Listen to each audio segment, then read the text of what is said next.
What's up, everyone? Peace and love to everyone who is here watching this video. Today, we're gonna talk about dysphoria, non-binary dysphoria to be specific.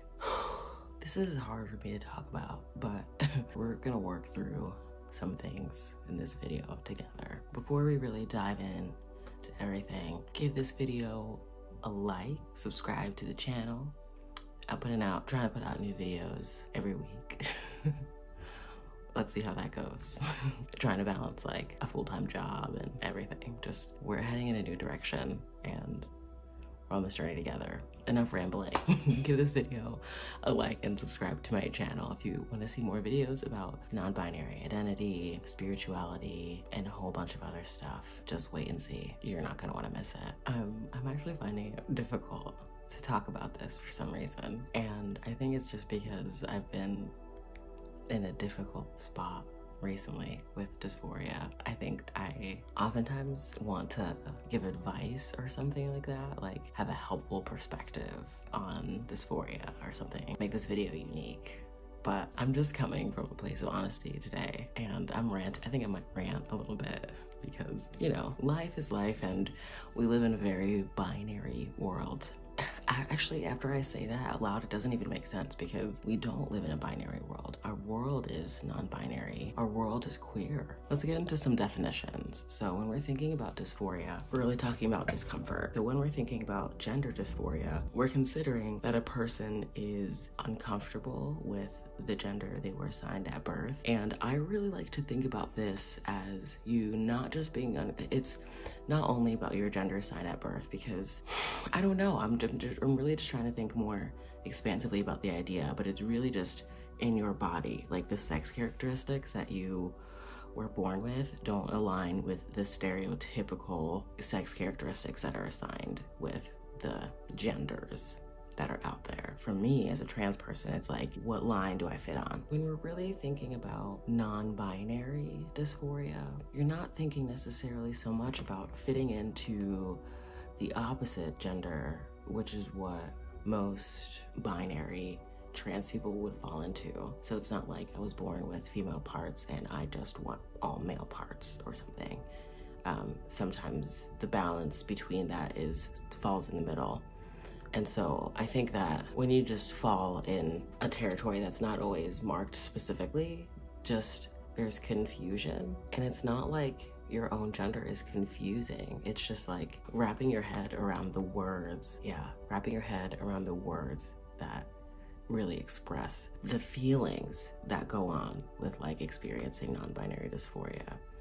And this is just, and as I'm saying this, I'm not saying that like binary trans people experience less dysphoria or that non-binary people experience more dysphoria, because that's just not what it's about. All these experiences are very different and each person has their own experience of dysphoria. Dysphoria is not nice to feel. Some of the ways that non-binary dysphoria actually shows up for me is that I think the social dysphoria feels the worst, because the discomfort of not being perceived in the way that I feel on the inside, I think is really difficult. It's rare that you would be able to go outside as a non-binary person and have someone gender you correctly without knowing you. I understand that being non-binary is not recognized as quickly as say like male or female. So it's hard to just know that like people really aren't gonna know who you are without telling them. And so that's just a tough thing that I've been dealing with recently. Another part about non-binary dysphoria that is really difficult is being misgendered. It's something that I'm smiling because it just sometimes feels humorous, because I'm really working through this. But most days experience being misgendered in some way.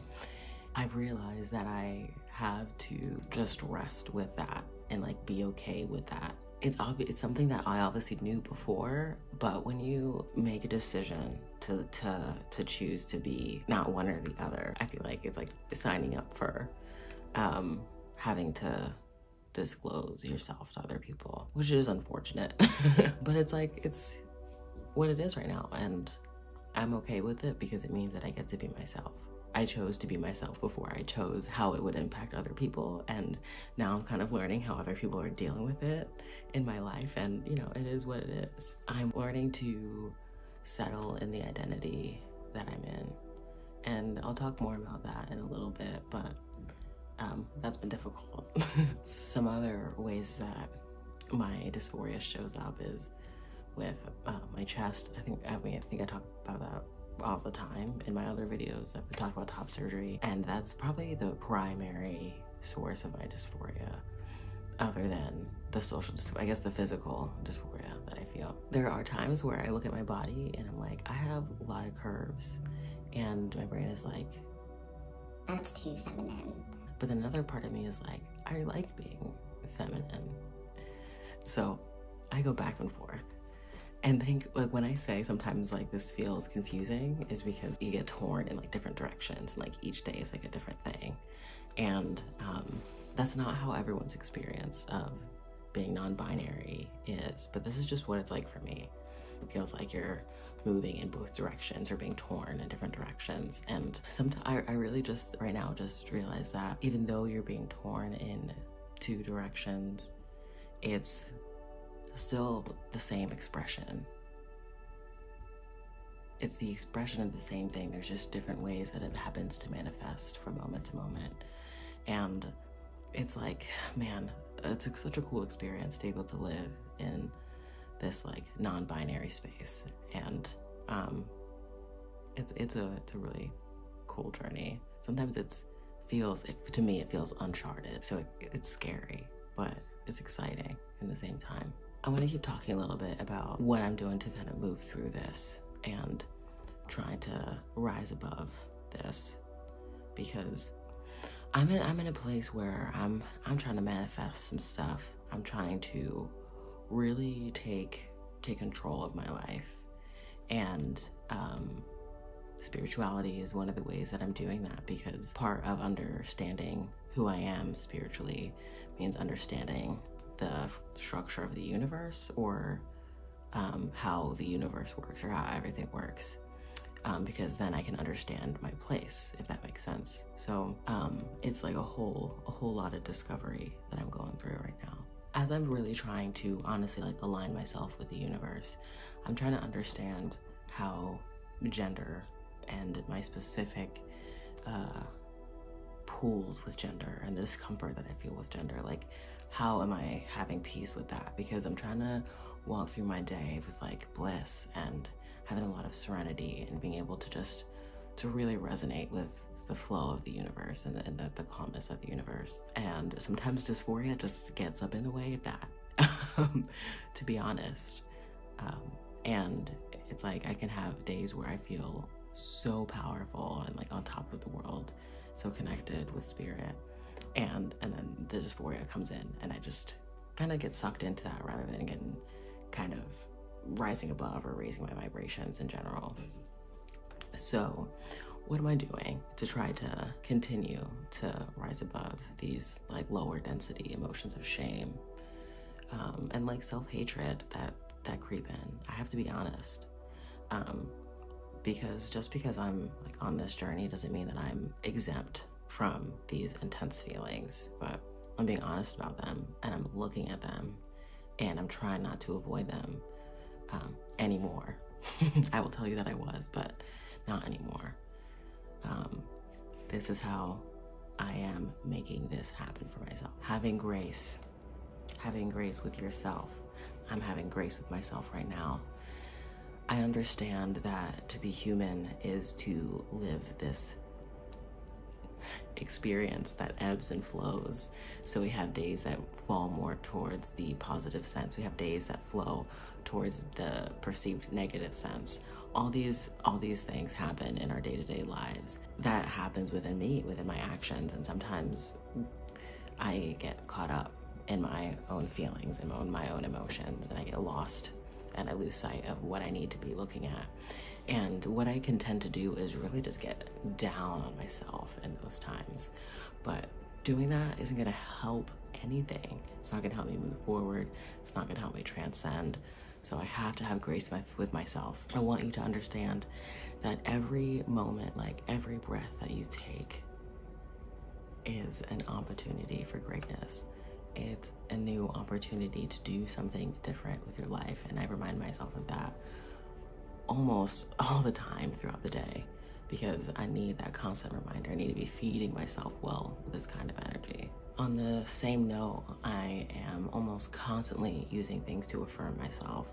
I'm giving myself I am affirmations. I am making sure that I am flooding my inner dialogue with positivity, with love, with just the understanding of my place in the universe. When I'm reminding myself of those things on a constant loop in my head, it helps me understand every moment of my life. It makes me dedicate myself into every moment of my life, so I'm not getting lost in the things that can really drag me down, the things that cause me to not act because I'm scared, the things that honestly they cause me to really just get drawn into fear. But affirming myself and using a lot of I am affirmations. Declare who you are to the universe, declare who you are to yourself, and things will start to align. On the same note, with affirming yourself, you want to discipline yourself. Using discipline is an incredible way to tame the wild beast that is the mind. If I let my mind run untamed, there will be a lot of negativity, a lot of self-doubt, and I can just let myself go to not good places, honestly. So I don't let myself be dictated by my thoughts. I observe my thoughts with gentleness and non-judgment, and then I let them pass through, and I remind myself of who I am, and I move forward. Doing that takes discipline. I'm making sure that I am like meditating every day, that I'm giving myself time to remind myself of who I am every single day. It's not just like one day of doing this practice it's gonna change your perspective. It's consistent work, consistent effort. This takes time. It's hard. It's really hard to do this every day, to have to get up every day and know that I have to go to work with my chest being the way that it is. And that sometimes might sound dramatic, but that's how it feels. It feels so awful sometimes. But the only way that I'm going to continue to rise above is if I discipline my mind and control the thoughts that I'm having. If I'm having thoughts that are in a negative pattern, I can take actions to start to shift my perspective. I don't have to stay in the same place for a long period of time anymore. But this took a lot of work. If you're out there and you're struggling and you're waiting and you're waiting for things to be different, maybe you have a surgery date, or you're waiting to get on testosterone, or you're not able to come out, whatever's going on with you, just hold on and do what you can in this moment right now to push yourself to the next step, to the next level, whatever that looks like. The last thing that I want to say is, do not let fear stop you from doing the things that you love. This one took a lot of time for me to understand. I thought that I was doing better with my dysphoria and how I was handling my dysphoria, but as things kind of get really hard over time, I noticed that I started just retreating into myself. I didn't reach out to people as often, and even at work, I would kind of just stay a little bit more introverted. I just wasn't my normal self. And I would be just nervous to be around people because I was so hyper vigilant about my chest, about what it looked like. If I had a shirt on that day that felt kind of uncomfortable to me and I didn't realize it before I left the house, then I would not talk to someone. Like, someone would say hi and I would just kind of say hey and not really pursue deeper conversation with them because I would be insecure. And for a second, I was like thinking that I'm like loving myself and like doing what I can for my higher self and everything, but then like in my present life I was letting fear control me and not like pushing myself to do things that I loved, connect with people, like do things that were really important to me as a person. Like I just started ignoring those things because I was scared of what people thought about me. Like, what? Sometimes it blows me away, but I understand why I felt the need to do that, and I'm not going to beat on myself for the decisions that I made right now, because I know that I was trying to do the best for me. I was trying to shield myself from perceived harm, but I was just preventing myself from finding more connections, finding more joy, and being able to connect not just with God, not just with spirit in, I guess, a vertical sense, but connect with spirit on a horizontal level. I'm here right now. I'm living on this plane right now, and I want to soak up as much of what the spirit has to offer as it's reflected in everything that's been created on this planet. And I'm excited to be able to do that. But if I let my fear stop me, then I'm not gonna be able to do anything. I'm telling you not to let fear stop you from doing the things that you love. Even if that means not letting fear stop you from wearing that shirt that you really like, but you know makes you feel like not super comfortable. Or maybe if you have like bottom dysphoria, if it's a pair of pants that you don't like the way that they look because of what you don't have or what you do have down there. I know that it's so hard sometimes to just do things because it sucks when people don't perceive you for who you are just because of what your body is telling them. But do it anyway. If it's safe for you, just do it anyway. Don't let fear hold you back, if that's the only thing that's holding you back. I want to know how you are rising above, how you're trying to rise above, find your higher self in the midst of struggles with your gender, not understanding yourself or understanding who you are, maybe. Where are you seeing your higher self in all of this? Also, talk to me about like what makes you feel good about your gender. I would love to do a whole nother video on gender euphoria. That'd be pretty cool. But I would love to hear about the things that really hype you up about your gender, make you feel really good about being who you are. I am so grateful to be able to just share all of my thoughts with you. I'm grateful for you being here to listen, and I would love to engage with you. You can check me out on Instagram. I'm at mavmagic, just like my YouTube channel. Reach out to me, we can connect. I would love to just hear what's going on with you. Like I said, being able to connect with spirit on a vertical level today or any day. All right, thank y'all so much for coming in, watching. I love y'all. Peace and love.